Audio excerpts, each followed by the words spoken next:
Canada announces major updates for foreign enrollment cap with regards to international students and post-study work rules. So if you're planning on studying in Canada 2024, 2025, it's very vital that you make yourself aware of these rules to avoid frustrations, disappointment, and surprises. Today in this video, we're going to be looking at the latest Canadian immigration rules with regards foreign enrollment cap, admission of international students, postgraduate study permit, and all of that. We're going to be digesting all of these rules and see how they apply to you. If you plan on studying in Canada or you know someone who is about to relocate to Canada via the study route, please watch this video till the end.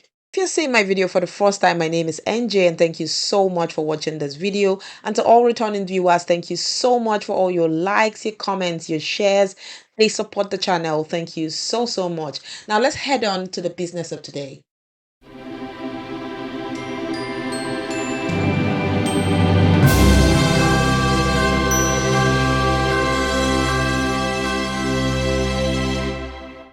Okay, so let's head on to look at this new rules. It says Canada announces updates for foreign enrollment cap and post-study work rules.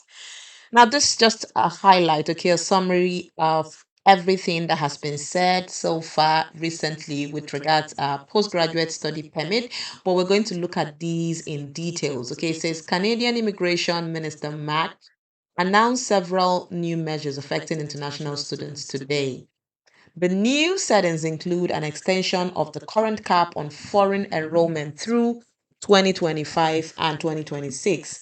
The cap for each of the 2 years will be set at 10% less than the 2024 level. So you already know that there is a 2024 cap, okay? There's a cap on acceptance of international students or admission of international students to Canada. Was made in 2024 if you're following the immigration trend. And this is also saying that they're going to continue, okay, to further take down that cap by 10% in 2025 and 2026. So that means that overall it's going to be more tightened. It is going to be a lot more difficult to even get admitted into Canadian universities as international students in 2025 and 2026. And I think that what that would mean would be the fact that you need to start applying even earlier. Okay, you don't have to wait for last minute admission. Obviously, the fact that the competition is going to go really high, and then you need to be very detailed in your application. Now, it says the cap now captures masters and doctoral students for 2025 and beyond, whereas students in advanced degrees were previously exempt from caps. Now, so it's going tough and tougher. Okay, if you also are familiar with the trend, you know that previously this cap was only made for students who are doing undergraduate programs. Okay, people who were doing masters, international students who were doing masters and doctoral programs were exempted from the cap. However, in 2025 and 2026, the minister is saying that the cap in admission is also going to affect MSc students and students going for doctoral programs. Now, university degree graduates will remain eligible for a postgraduate work permit for up to 3 years. Graduates from public college programs will no longer be eligible for a 3-year postgraduate work permit unless their program is linked to an area of high labor market demand. Now, so this is still saying, you know, before now, the PGWD is something that the students will get after their programs in Canada. Now they're saying that, okay, people who graduate from, regular university, from, so, you know, before now, so they are still saying that. So here they're basically saying that the PGWP would continue to apply, okay? International students will be able to get this after their studies, for up to 3 years. However, if you have taken or the route or if you have gone to a public university in Canada, then it will be even a lot more difficult for you to get a postgraduate work permit. Now, it will now have to depend on whether or not whatever you have studied, okay, is something that is in short or in high demand in Canada. Okay, so there's now a clause to it if you go to a public university. Okay, it wouldn't be automatic, if you get what I mean, right? Like it would be before now. So spousal work permit eligibility will be further limited as well.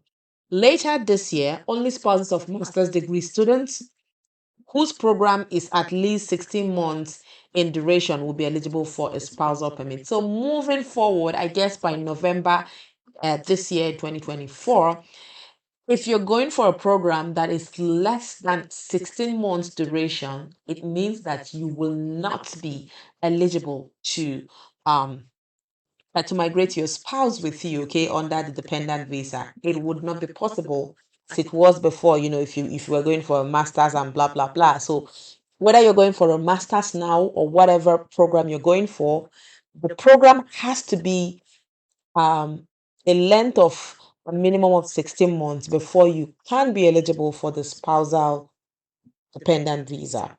As part of the changes to the PGWP program, all applicants will be required to demonstrate a minimum language proficiency in French or English beginning 1st of November 2024. Now, this is the one I find really disheartening. Okay, so before now, not all departments, not all colleges would request for English language. Some colleges would just be okay if you come from an English if you come from an English teaching country and you're able to prove that you were previously taught in English, and English language have never been a criteria for PGWP, right? But now they're saying, even though I know you would always need an English language test for your PR at the end of the day, but now they're saying you need an but now they're saying that you need a proof of English before you can even apply for a postgraduate work permit immediately after your studies.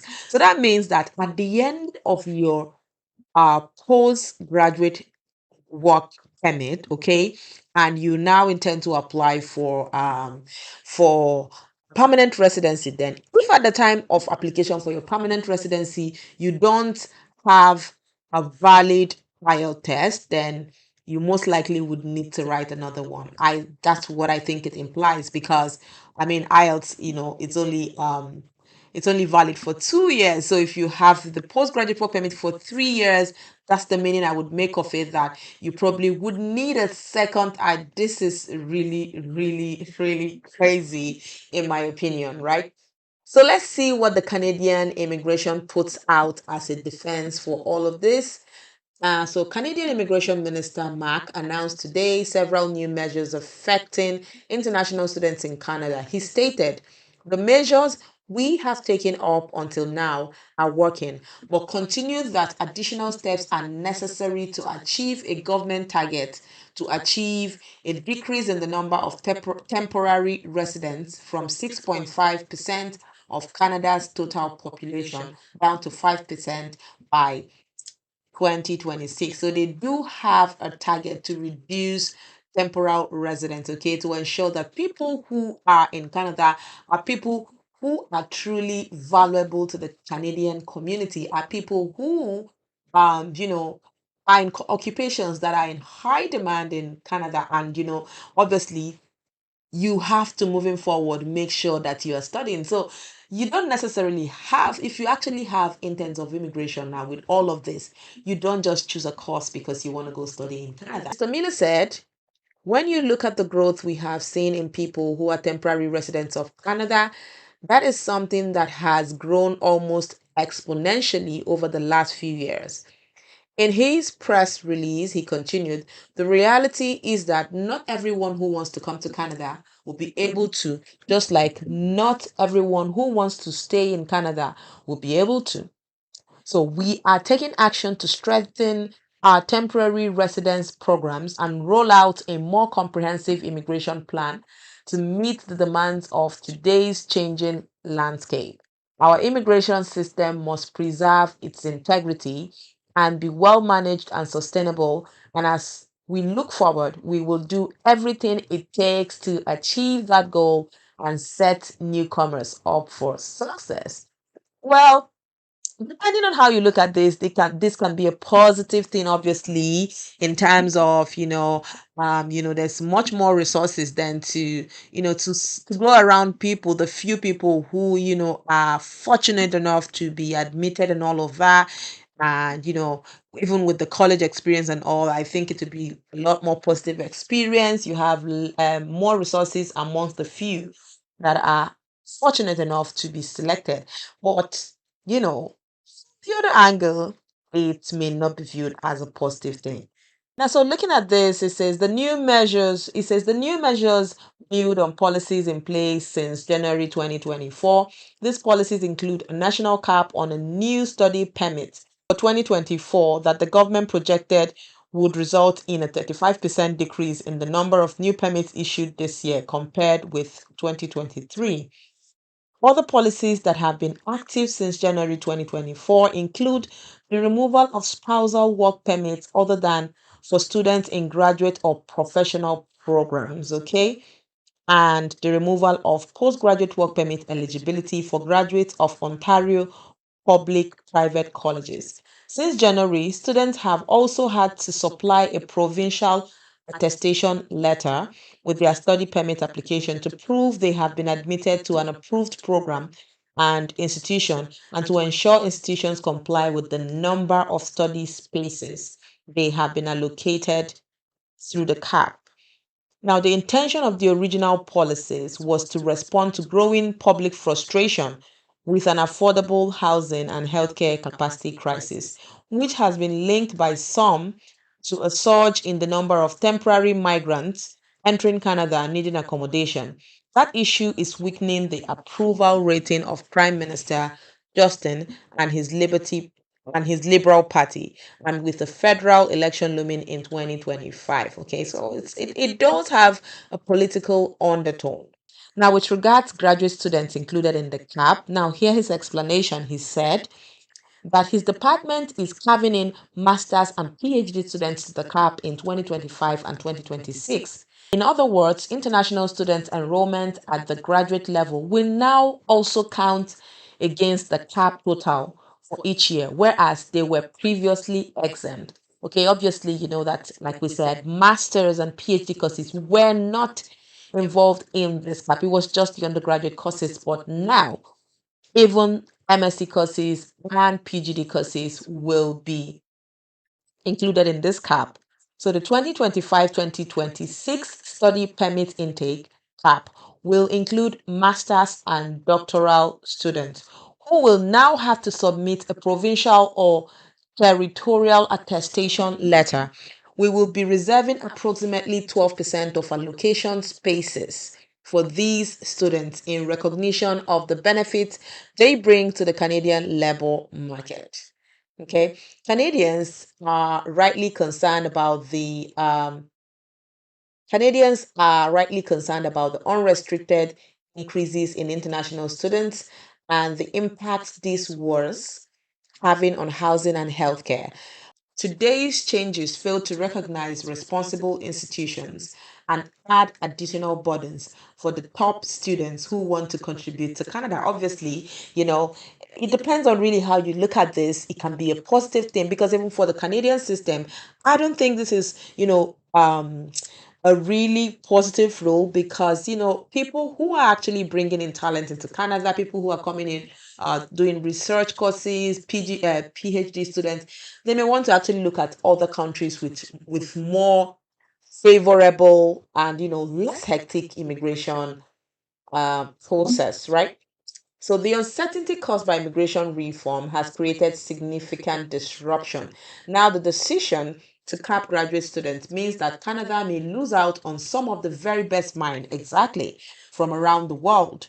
These are top researchers who want to come to Canada to study and help create innovative new technologies, help develop new health treatments, or help solve pressing social challenges. We are concerned that today's announcement signals again to the best and brightest that they should consider looking elsewhere to further their careers and advance their ideas. Absolutely. That's exactly what it means because nobody would go, to where they feel they are not treated better if they know they can get better treatment in other countries. And obviously, they will get better treatment somewhere else, because some other countries who are looking for a way of attracting these people would put in more favorable conditions to attract them. College graduates will face new limits on post-study work rights. Okay, that's your PGWP. Now, degree graduates will remain eligible for PGWP for up to 3 years. However, after the 1st of November 2024, take note of that, guys. International students graduating from public college programs will no longer be eligible for a 3-year PGWP um, permit, okay, unless their work is linked to areas of high labor market demand as designated by each province or territory. So these are actually the things that you want to be looking at, okay? You're not just looking at if you're going for a particular school, for to a particular province to study. You're making sure that whatever course you're choosing, that's if you have immigration intents anyway. You're making sure that whatever course that you're going for is not just basically what you like. Now, it has to go beyond what you like to what is actually in high demand in not just in Canada, but in the province you're actually going to.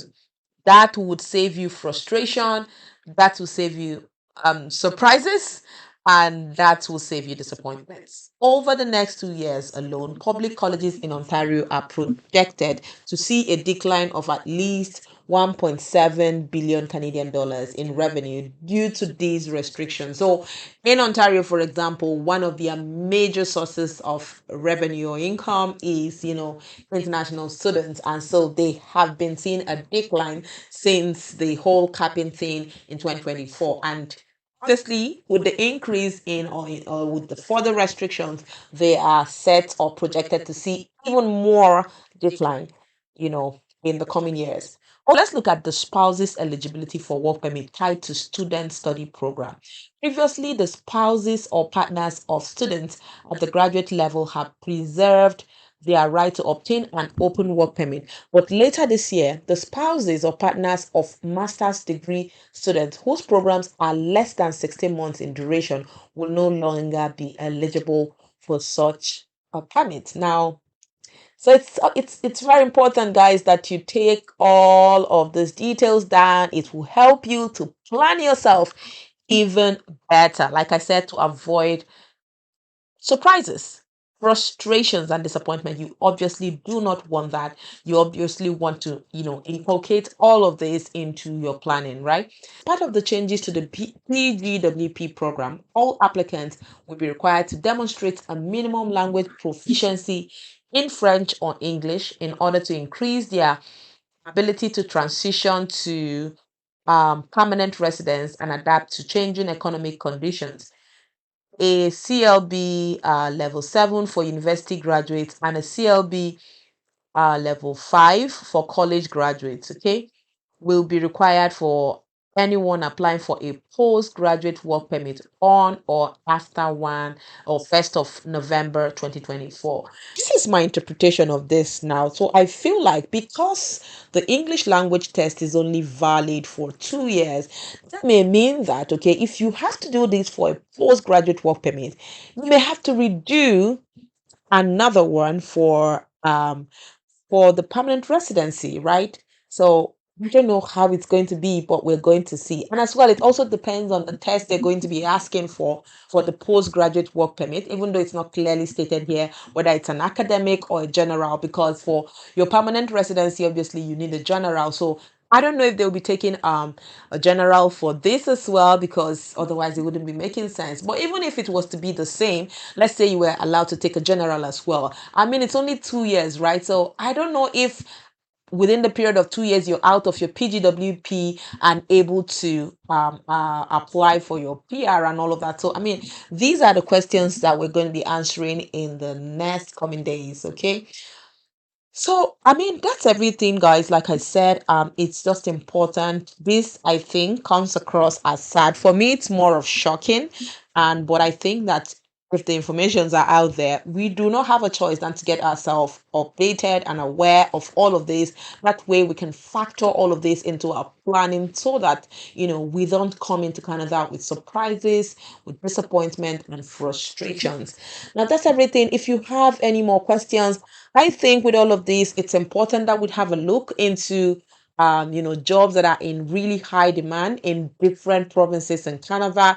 I think I'll be making that video next because I think that that will be really, really helpful in helping you to even determine what courses you're actually going for in Canada. Because, guys, as it is now, you're not just taking a course because you want that course, or it's if you have immigration intent. Obviously, you have to streamline your choice of courses to what is actually in shortage in the province you are going for to up your chances of being able to settle back in Canada at the end of the day. So if you have any questions, confusions, please put them down in the comment section. I'll be more than happy to answer all your questions. Until then, I will see you in my next video. Stay safe and remember, stay out of trouble.